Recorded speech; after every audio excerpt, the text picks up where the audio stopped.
ನನ್ನ ಆತ್ಮೀಯ ಕೃಷಿ ಬಾಂಧವರೇ, ಹಾಬಿ ಗಾರ್ಡನಿಂಗ್ ಆ್ಯಂಡ್ ಕಲೆಕ್ಷನ್ ಈ ಚಾನೆಲ್ ನಿಮಗೆ ಮಗದೊಮ್ಮೆ ಸ್ವಾಗತ ಬಯಸ್ತಿದ್ದೇನೆ. ಮಿತ್ರರೇ, ನಾನು ಇವತ್ತು ಕರ್ಬೂಜ ಕೃಷಿಯ ಬಗ್ಗೆ ಮಾಹಿತಿ ಒಳಗೊಂಡಂತಹ ವಿಡಿಯೋ ಮಾಡುತ್ತಿದ್ದು, ವಿಡಿಯೋ ಆರಂಭಿಸಕ್ಕಿಂತ ಮುಂಚೆ ಎಂದಿನಂತೆ ನಾನು ನಿಮ್ಮಲ್ಲಿ ನಮ್ಮ ಈ ಕನ್ನಡ ಕೃಷಿ ಆಧಾರಿತ ಚಾನೆಲ್ ಅನ್ನು ಮುನ್ನಡೆಸಲು ಸಬ್ಸ್ಕ್ರೈಬ್, ಲೈಕ್ ಮತ್ತು ಶೇರ್ ಮಾಡಿ ನಮ್ಮೊಂದಿಗೆ ಸಹಕರಿಸಬೇಕಾಗಿ ವಿನಂತಿಸುತ್ತಿದ್ದೇನೆ. ಇನ್ನು ವಿಷಯದ ಕಡೆ ಹೋಗುವುದಾದರೆ, ಈ ಕರ್ಬೂಜ ಅಂದ್ರೆ ಮಸ್ಕ್ ಮೆಲನ್ ಇದೊಂದು ಅದ್ಭುತವಾದ ಹಣ್ಣಾಗಿದ್ದು, ಬೇಸಿಗೆ ಕಾಲದಲ್ಲಿ ವಿಪರೀತ ಉಷ್ಣಾಂಶದಿಂದ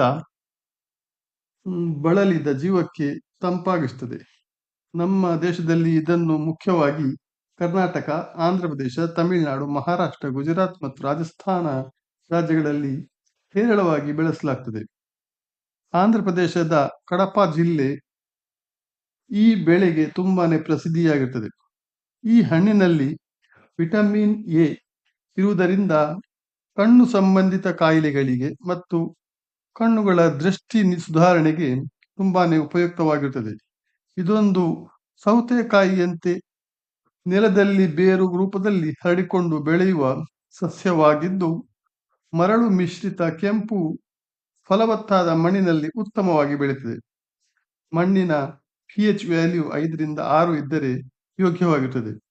ಇದೊಂದು ಉಷ್ಣವಲಯದ ಬೆಳೆಯಾಗಿದ್ದು, ಒಳ್ಳೆಯ ಬಿಸಿಲು ಈ ಬೆಳೆಗೆ ಅಗತ್ಯವಾಗಿರುತ್ತದೆ.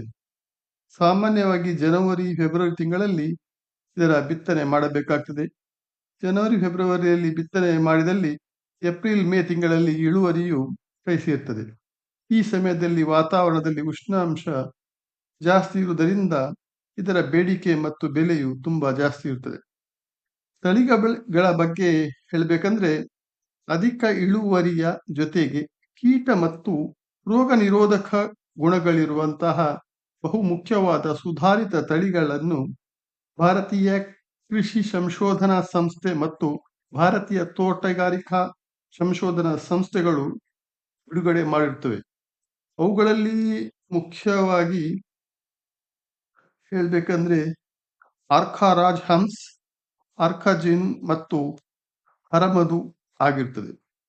ಈ ತಳಿಗಳು ಅತ್ಯುತ್ತಮವಾಗಿರುವ ತನ್ನದೇ ಆದ ಒಳ್ಳೆಯ ಗುಣಗಳನ್ನು ಹೊಂದಿರುತ್ತದೆ. ಯಾವ ಪ್ರದೇಶದಲ್ಲಿ ಯಾವ ತಳಿ ಎಂಬುದನ್ನು ಆಯಾ ಪ್ರದೇಶದ ಹವಾಗುಣ ಮತ್ತು ಮಣ್ಣಿನ ಗುಣಗಳಿಗೆ ಅವಲಂಬಿತವಾಗಿರುತ್ತದೆ.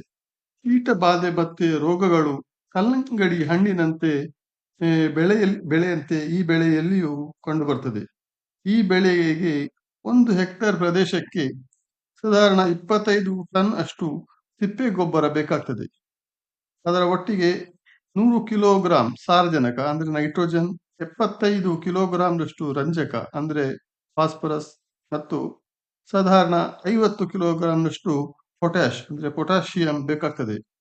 ಹವಾಗುಣ ಮತ್ತು ಭೂಗುಣಗಳಿಗೆ ಅನುಸಾರವಾಗಿ 3ರಿಂದ 5 ದಿನಕ್ಕೊಮ್ಮೆ ನೀರು ಹಾಯಿಸಿ ಕೊಡುವುದು ಯೋಗ್ಯವಾಗಿರುತ್ತದೆ.